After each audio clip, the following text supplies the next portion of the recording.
And welcome back to EDH Deck Building. I am your host, Demo, and we got some more new Innistrad Crimson Vow commanders to talk about here. We're starting out this time with Runo Stromkirk. 1, a black and a blue, Vampire Cleric, 1/4, has flying. And when Runo Stromkirk enters the battlefield, put up to 1 target creature card from your graveyard on top of your library. So right away, that's pretty interesting ability, I think. You know, that alone, if you don't look at anything else, there's a lot more going on here, but just that ability on its own, I think you could actually build a deck around. But let's look at the rest. At the beginning of your upkeep, look at the top card of your library. You may reveal that card. If a creature card with mana value 6 or greater is revealed this way, transform Runo Stromkirk. So the idea here being, he comes into play, you take something that's already in your graveyard, a big creature that's already in your graveyard, put it on top of your library so that at the beginning of your next upkeep, you can reveal it and then transform your commander. So obviously you're going to want some discard in this deck, I think. Blue and black are really good at that. Just pitch a couple of big 6 mana value or greater creatures in your graveyard, and then when you cast your commander, you can make sure you get that easy flip. But when you flip Runo, you find out why you want those big creatures, because you end up with Krothus, Lord of the Deep, Kraken Horror, 3/5. So you have a Vampire Cleric that's transforming into a Kraken Horror. I wonder what the story is behind that. Also has flying, which is also really bizarre. I mean, I'm not sure what the explanation is there, but you have a 3/5 flying Kraken Horror. Very weird. And whenever Krothus, Lord of the Deep, attacks, create a tapped and attacking token that's a copy of another target attacking creature. That's a really fantastic ability. And as I've said before, if your commander has an attack trigger and flying, that's a great combination because you're never going to have an issue getting that attack trigger. However, the most important part here probably, and the part that I think a lot of people are excited about, is if that creature is a Kraken, Leviathan, Octopus, or Serpent, create 2 of those tokens instead. So that's sort of why you want the 6 mana value or greater, right? Because most of those, the Leviathans and the Serpents and all that, are going to be 6 mana value or greater. So, you know, I don't know how much I would go that route, though, to be quite honest. There are some really interesting creatures in that group that maybe you want to be making 2 token copies of.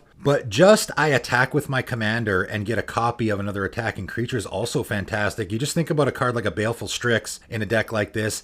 A fantastic creature all around. You can throw it in this deck and swing with it. It's also got flying, so you can attack with it whenever you like. Make a token copy of it. Get that draw trigger. I think that's fantastic. A Sad Robot is also going to be fantastic in this deck. You can swing with it. Make a token copy of it. Go get a land out of your deck. If someone happens to block it, oh well, it dies. You get to draw a card. So I really think you could just throw a lot of good value-y ETB creatures. Ravenous Chupacabra, there's another great one. And then also throw in the Leviathans and the Serpents and the Octopuses and whatnot. I would probably do, for me, half and half if I was building this deck. Half value-y good creatures that I just want in my deck anyway. And then let's throw some big guys in there as well. We do need to flip our commander after all, right? So we're going to need at least probably about 10 to 15 of them. Really interesting commander, though. There's just a lot of stuff going on here that I think you could build around, which I like. Next up today, though, is Helena and Elena partners. So these are the partner commanders from Commander Legends. In this case, you're going to be playing them together, so now they've joined forces, I guess. Human Ranger 2/3, and of course we have that Ranger creature type in the game now, introduced in Forgotten Realms. They actually went back and errated a bunch of cards with the Ranger creature type. Interestingly enough, though, they didn't change any creature type, they just added it on. And I happened to come across the card Daybreak Ranger the other day, which was originally a human archer werewolf, and they just tacked Ranger on top of that as well. So now Daybreak Ranger is a human archer ranger werewolf. 4 creature types. I don't know how many other creatures have that many, but that's a whole lot of creature types. I can imagine this is a card that's probably never going to be reprinted because I don't know how they're going to fit all those creature types on the card. But I digress. Helena and Elena, try to say that 7 times fast, has First Strike and Reach. Pretty good combination. At the beginning of combat on your turn, put X +1/+1 counters on another target creature you control, where X is Helena and Elena's power. That creature gains haste until end of turn. That's a powerful ability. A lot going on there. The obvious comparison here, I think, being Xenagos, God of Revels, which used to be a really popular commander in the format. And the idea there is I'm just throwing giant creatures at my opponents. At the beginning of combat on your turn, another target creature you control gains haste and gets +X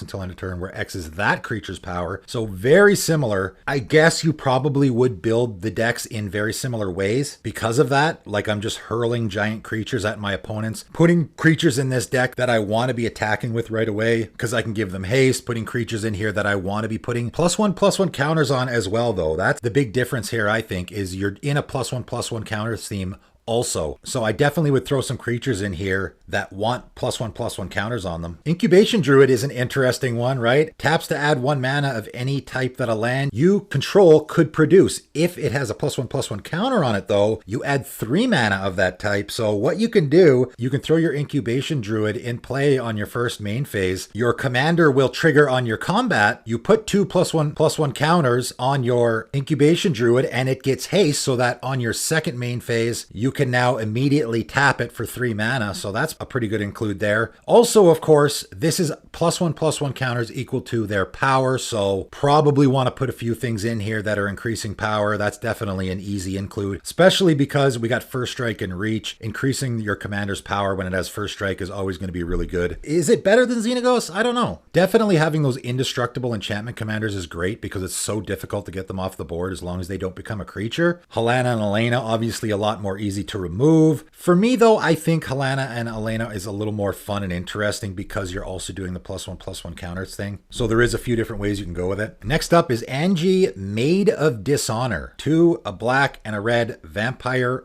4/5. You know, when I first saw Maid of Dishonor, I was like, Angie is someone's maid? I mean, what is she cleaning up after someone? It looks like there's a real mess there. But I guess Maid of Dishonor meaning somebody's maid of honor at their wedding. There's a whole wedding theme in this set, obviously. So whenever Angie, Maid of Dishonor, and or one or more other vampires enter the battlefield under your control, create a blood token. This ability triggers only once each turn. So again, with the blood tokens, obviously we're going to be in a vampire theme. I mean, you don't have to. I suppose you could go with just my commander's the only vampire in this deck. When your commander comes into play, you make that blood token. The second ability, pay 2 mana, sacrifice another creature or a blood token. Each opponent loses 2 life and you gain 2 life. So we don't need the blood tokens, right? It's probably maybe better to have them because then it gives you more options with that second ability. You can just go with a straight aristocrats theme here, though. You don't need the blood tokens at all, which means you don't need the vampires at all. Probably would be best if you did, though. I think throwing a few vampires in here would definitely be a good thing, especially if those vampires fit the sacrifice theme, like in a Falcon Wrath Aristocrat, for example, I think would definitely fit here because it's a vampire and also fitting the theme of what you're doing. So I would do a combination, me personally. I do creatures that I want to sacrifice. You're doing an aristocrats theme. And also let's throw some vampires in here so we can get more of those blood tokens that we can also sacrifice. This is a deck, again, where you're going to want to throw that Thran Turbine in there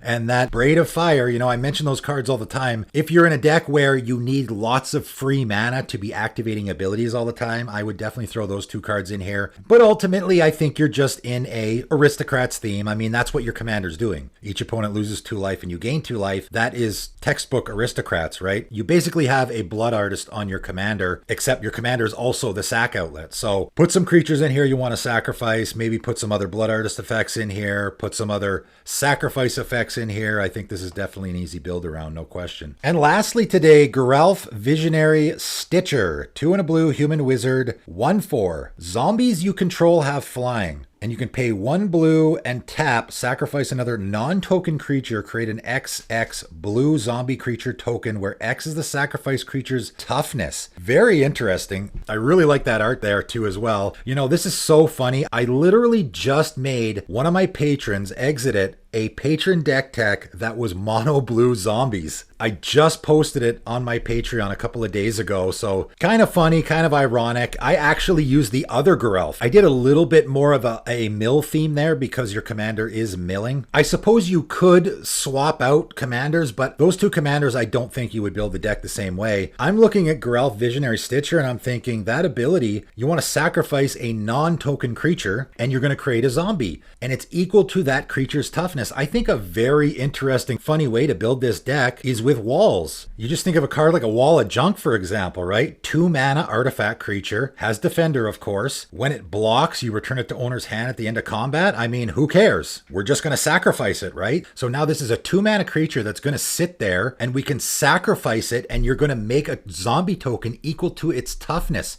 So we're getting a 7/7 zombie out of this, and let's not forget our commander's giving it flying. So now we're turning this harmless wall into a 7/7 flying zombie. Man, I just think this is such a funny idea of, I'm going to throw a bunch of creatures in here with no power and a big toughness, not scary at all, and then I'm going to turn them into these terrifying flying zombies. Aegis Turtle is another great fit here, just a 1 mana turtle, 0/5. Nobody's fearing that guy, but then we sacrifice him and then he gets turned into a 5/5 flying zombie. Really fantastic idea for this commander, I think. I'm just going to throw a bunch of walls and creatures with a huge toughness and no power at all. I don't care if their power is 0, and then I'm going to sacrifice them to turn them into giant flying zombies. Really fun, interesting commander. I love the thematic nature of this as well. Flavor-wise, I think this is great, where Geralf is turning sort of maybe harmless creatures into more menacing, terrifying creatures. Really great commander. But that is it for today. Just talking about some more of these Innistrad Crimson Vow commanders. Some really interesting ones. So far, I'm pretty impressed with the commanders from that set. What do you guys think? Comment below. But that is it for today, and thanks for tuning in.